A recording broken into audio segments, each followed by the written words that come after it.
Hey, welcome back to my channel. In this video, I'll be showing you how to set up Jest in an Angular 8 project. This comes quite highly requested off the back of my Jest Angular tutorial video, where a lot of people were having a bit of trouble setting up Jest in their projects. So hopefully, after this video, we'll have you set up and ready to start unit testing. Right, let's jump into the code. So to start off with, I've got myself just a default Angular 8 project here. I've just created this using the Angular CLI. And all that I've done to customize it is I've added one new component. In that component, I've got a couple of very simple methods here. And I've written some unit tests in Jest, making sure to use the Jest keyword here, just to make sure that once we've got this all set up, these run correctly. So before we get started, there are a few different ways to install Jest into Angular. The way that I've opted for personally is to remove Jasmine and Karma and let Jest handle all of my unit tests. And then what I tend to do is I don't even use Jest for my UI tests with testbed and stuff. I tend to just use Cypress for that because I find it's a much better interface. So the first step that we're going to do is we're going to remove all of the Jasmine Karma packages. And the reason we do this is I find a lot of the time that when you try and keep all that in there, you get a lot of namespace clashes because Jest was originally created off the back of Jasmine, so they've got a lot of shared names. So the first thing we want to do is if we open up the terminal, I've tried to make everything nice and big here. So if I copy and paste this into here, and I let that run, I'm removing Karma, Karma Chrome Loader, Karma Coverage Istanbul Reporter, Karma Jasmine HTML Reporter. So just getting rid of all of that. And then the next step is I want to add Jest in. So if I paste this into the terminal, I want to install as a def dependency Jest preset Angular. This is going to do a lot of the work for us, and then the Jest types. So we let this run through.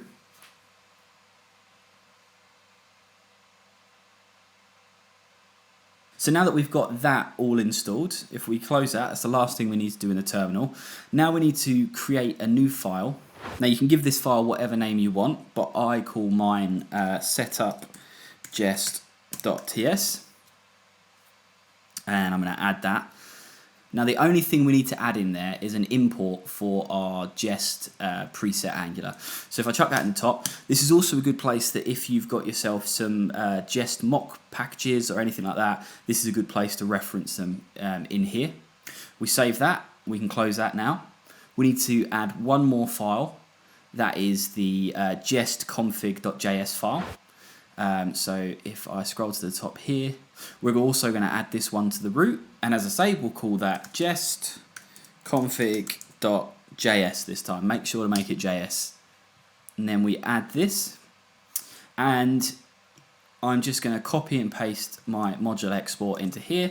And most of this stuff is pretty self-explanatory.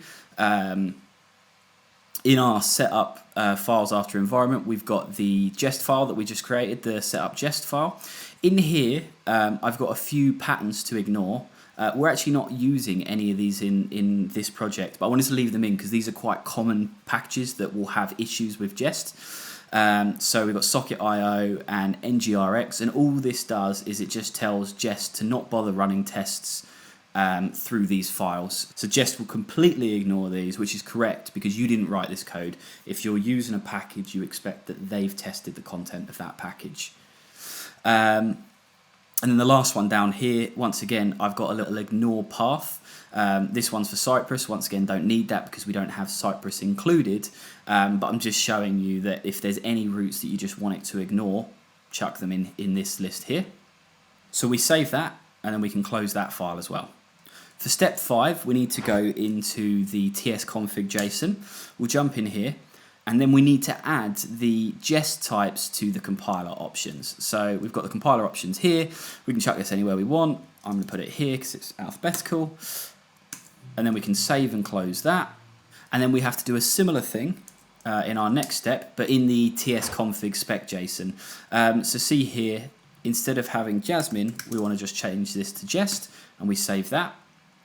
And then kind of for our final step, although there is an optional last step, if we go to our package.json and we open this up, Currently, when we run the test script, it just runs ng test. And that's fine, we can set it up to work that way, but what I prefer to do is add in a test which just runs Jest, and then a test watch so that we can take full advantage of that automatic reload as we update our tests.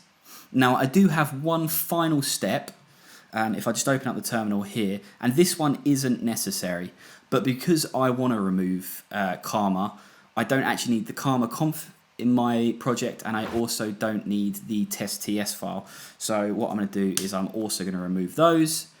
Now they're gone. If I close my terminal and if I refresh my scripts here, first of all, we're just going to do test watch. We'll zoom in on that so we can see what's going on. This should all be set up. If I press A for all to run all of my Jest scripts now, I've got 3 passes there. And if we jump into this test file here, just to make sure that it is actually running these tests, and we'll change the expected of this to be 4 instead of 3, just to make sure we get a failed test there. There you go, we get our failed test saying that 4 should actually be 3, so that's working correctly. If we close that, and we're going to do the same again just for test, for one-time runs of tests. Once again, we've got our error there. If we change this back to 3, and rerun this. Perfect. And then there's one last way of running our tests with the way that we've set it up. If I close that down, in WebStorm and some IDEs, we have these little ticks and crosses by our tests. I can actually run it from here as well. And there we have it. We've got our pass test down here. And with that, that's everything. You should be good to go. I've put a link in the description. There's a full installation guide on my GitHub repository there. If you have any questions, feel free to leave them down below in the comments and I'll try and get back to you as soon as possible. Please like, subscribe, share if you like this video. And other than that, please take care of yourself.